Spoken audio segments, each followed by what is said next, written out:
Ndichikutambirai zvekare pano paDrare 263. Kana uchiri munyowani pa this YouTube channel, kusubscribe mahara woturn on the notification bell. Muri eZimbabwe, I really appreciate you support yamuri kupa pano paDrare 263.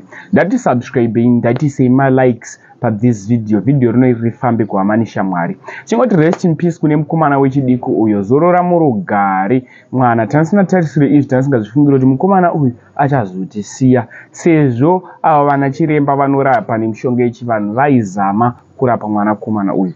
Sekuru Kanhengo vanyora mashoko aya mastreets esocial media vachiti mwanakomana uyu takaedza kumurapa nepese patinogona napo. Uyo anga akaroyiwa nagogo vake amai vemukadzi, amai vaamai vake ndo vanga vakaroya mwana uyu kusvika iye azozvimba dumbu, asi vanga vachita mari, vanga vachipfuma nekuda kwekuroya kwanga kwakaita mwana uyu.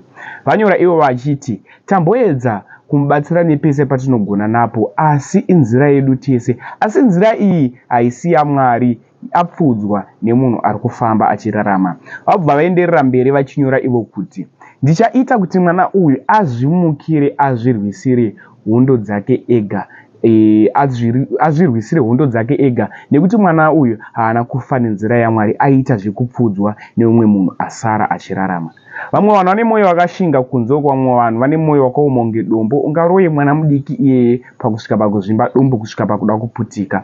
Rest in peace kune mukomana zorora murugare.